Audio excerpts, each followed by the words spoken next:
जय श्री महाकाल दोस्तों, नमस्कार। स्वागत है आपके हमारे अपने YouTube चैनल अमोघ फलित ज्योतिष अनुसंधान केंद्र में। दोस्तों, ज्योतिष की जानकारी में आज हम आपके लिए लेके आए हैं कर्क लगन के बारे में विस्तृत जानकारी। दोस्तों, जिनका जन्म कर्क लगन में होता है, ऐसे व्यक्तियों का जो शरीर है वो गौर वर्ण का, यानी उनका जो रूप रंग होता है वो गोरा होता है और जल से विशेष प्रेम रखने वाले होते हैं। ऐसे व्यक्ति आप ये मान सकते हैं कि वो बहुत अच्छे तैराक होते हैं, जल क्रीड़ा में निपुण होते हैं और जल क्रीड़ा करने के प्रेमी होते हैं, सभी से स्नेह रखने वाले होते हैं और अपना स्नेह देने वाले होते हैं और अपने आप को पवित्र रखना, अपने आप को साफ सुथरा रखना, अपने शरीर के ऊपर, अपने कपड़ों पे, अपने रहने के स्थान पे उनको बड़ी ही सफाई पसंद होते हैं। अपनी सफाई का विशेष वो ध्यान रखते हैं और यदि किसी से गलती हो जाए तो उसको बड़ा जल्दी ही क्षमा भी कर देते हैं, क्षमाशील होते हैं, धर्मात्मा होते हैं, परंतु बड़े ही जिद्दी प्रवृत्ति के होते हैं। अगर वो उन्होंने किसी बात की जिद कर ली तो सामान्य भाषा में हम कह सकते हैं कि वो बड़े ही ढीठ हैं, बड़े ही ढीठ प्रवृत्ति के हैं। ऐसे जो है कर्क लगन में जिनका जन्म होता है उनकी सामान्य प्रकृति होती है और वो नौकरी करने के बजाय व्यवसाय करने में जो है उनका बड़ा रुचि रहती है। अपने पारिवारिक व्यवसाय को आगे बढ़ाने वाले होते हैं और उससे कुछ हटके भी वो अपने जीवन में बड़े ही अच्छे व्यवसाय की ओर अग्रसर होते हैं, या ये कह सकते हैं कि वो व्यवसाय प्रेमी होते हैं। मित्रों के साथ में दोस्तों इनकी बड़ी ही जो है, मित्रों को ये कह सकते हैं कि दगा देने वाले होते हैं या मित्रद्रोही होते हैं, या तो स्वयं ये अपने मित्रों को जो है दगा देते हैं या इनके मित्र इनको दगा देते हैं।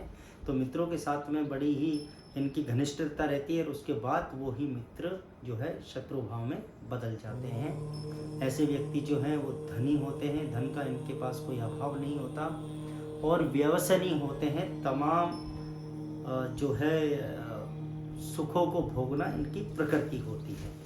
व्यसन करना आप मान सकते हैं कि इनकी सामान्य रुचि रहती है, परंतु इनके जीवन का सबसे जो आप कह सकते हैं कि खराब पक्ष ये है कि ऐसे व्यक्ति जन्म के 16 वर्ष के पश्चात ही इनको शत्रुओं के द्वारा ये घेरे जाते हैं और जीवन प्रयत्न कोई ना कोई शत्रु इनके जीवन के ऊपर आघात करता रहता है, परेशान करता है। सदैव शत्रुओं से घिरे रहने वाले ऐसे जातक होते हैं।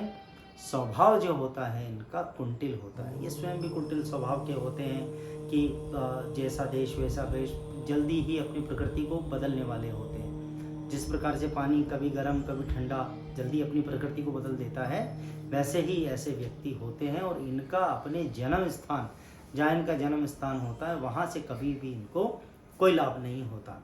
तो ध्यान रखिएगा, जिनका जन्म कर्क लगन में होता है ऐसे व्यक्ति यदि अपने जन्म स्थान में प्रयास कर रहे हैं कोई कार्य करने का, व्यवसाय करने का, तो कभी सफल नहीं होंगे। अपने जन्म स्थान से अन्यत्र स्थान पे उनको जो है कार्य यदि वो करते हैं, व्यवसाय करते हैं, तो उनको जल्दी सफलता मिलेगी।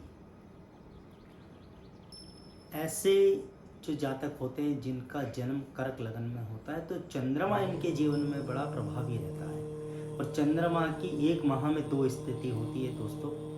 चंद्रमा शुक्ल पक्ष में अपनी 16 कलाओं से युक्त होता है धीरे धीरे और कृष्ण पक्ष में वो कलाएं घटती जाती है। तो इनके स्वयं की जो मनोस्थिति होती है वो चंद्रमा पे आधारित होती है, या ये खुद आप देखिएगा जिनका जन्म कर्क लगन में होता है वो कभी चंचल हो जाते हैं, कभी वो सुखी हो जाते हैं, कभी अपने ही मन से दुखी हो जाते हैं। तो इनके स्वभाव के अंदर जो ये प्रकृति होती है ये चंद्रमा के स्वभाव के कारण होती है। ऐसे व्यक्ति शक्तिशाली होते हैं और जन्म स्थान से इनको कोई लाभ नहीं होता। तो दोस्तों, आपको हम बताएं कि जिनका जन्म कर्क लगन में हुआ है उनको एक सामान्य उपाय अपने जीवन में करना चाहिए कि जब शुक्ल पक्ष में चंद्रमा आता है, धीरे धीरे बढ़ता है, ठीक है, तो शुक्ल पक्ष की प्रतिपदा से लेके और पूर्णिमा तक इनको क्या करना चाहिए, थोड़ा सा नैवेद्य सफ़ेद कोई भी खाने की वस्तु हो जिसको हम भोग के स्वरूप लगा सकें, तो चंद्रमा के सामने मिश्री है, काजू है, दूध है, ये चंद्रमा के सामने आपको रात्रि के समय प्रकाश के जहाँ चंद्रमा का प्रकाश आता है वहाँ रखना है।